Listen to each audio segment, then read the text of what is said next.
Ito nga ba kayo sa akin? Kantahan ko lang kayo. Ang given. Dito marami. Marami na dyan. Ayun, no? Puro yan quadratic. Yan. Hanapin mo dyan yung assignment mo. Diyan yung mga thumbnail yan. May mga given. Para hindi ka na maghanap. Check mo na lang. Yung naghahanap yan. Marami yan guys. May edit pa nga ako ng mga ano. Tatamad ako magawa ng thumbnail. Dami dyan. Ito nga playlist. Hanapin mo ito.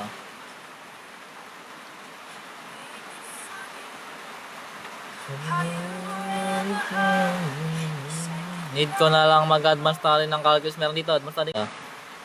So meron tayo dito given na triangle ABC. Wherein yung A natin is 6 side A.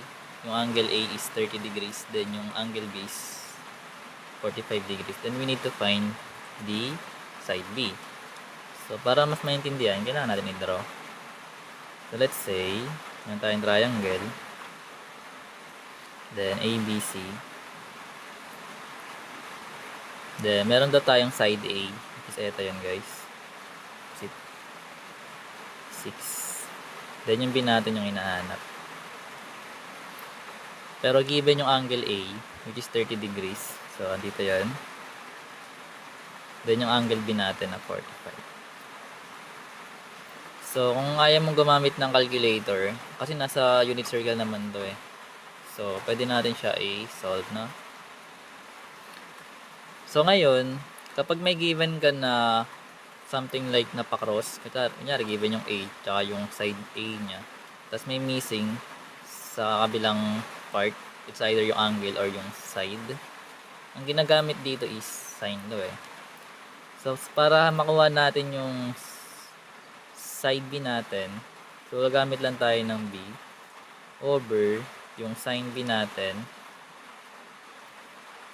equals yung given na A over sin A. So ngayon, pwede mo na i-plug yung value. Yung B natin is missing, di ba? So lagay natin yung B. Pero yung sin B natin, that is 45 yung degrees niya. So magkakaroon tayo ng sin 45. Then equals, yung A natin given as 6. Pero yung sin A natin, that is sin 30 na. So ngayon, sa unit circle, pwede mo ito makuha. So paano natin makuha yun? So pag gumawa ka ng sa unit circle, sabi nga natin kanina, so dito yung 30 degrees natin, so dito yung 45 sa middle, di ba? So sabi natin sa ordered pair, ito tayo mag-start. This is 1, 0. Ito kasi 0, 1. Diba? So start ka sa 1.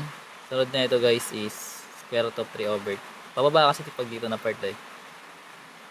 Pag dito ka nag-start sa 1, pababa yan hanggang makapunta ka sa 0. So ito naman sa 60 natin. Ito is magiging square root of 1 over 2. Then tsaka mo na lang siya i-simplify. So pag nag-start ka naman sa 0, pataas naman siya. So ibig sabihin, kung 0 to, ito magiging square root of 1 over 2. Then ito naman, square root of 2 over 2. Then yung kabila, square root of 3 over 2. Plus 1 na yung sunod. Square root of 4 over 2 yun. Anyways, so sabi natin kanina, kung may ordered pair na xy, ito yung magiging sine, then ito yung magiging cosine.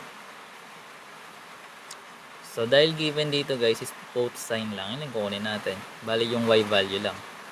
So meron tayong sine 45, so lagay natin yung b over yung sine 45 natin, di ba andito siya? So that is square root of 2 over 2. So square root of 2 over 2. Then equals yung 6 over yung sine 30 natin, that is 1 half. Kasi square root of 1 is 1. Then over 2, magiging 1 half. Then pwede mo ito i-cross multiply or pwede mo ito i-simplify muna. Ano kaya ito simplify mo muna? Pwede rin. Nakadepende sa'yo. Pero solve mo natin dito guys para hindi tayo mahirapan. So ito pag sinimplify natin to, angat lang natin tong 2. Kasi cross multiply lang din naman yan. So, bali magiging 2 times b. That is 2b. Then over square root of 2 yan. Then sa part na ito, so magkakaroon tayo ng 6 times 2. Which is 12, diba? 12 over 1 is 12 pa rin. So ngayon, pag kinos multiply natin to, magkakaroon tayo dito ng 2b equals 12 times yung square root of 2 natin.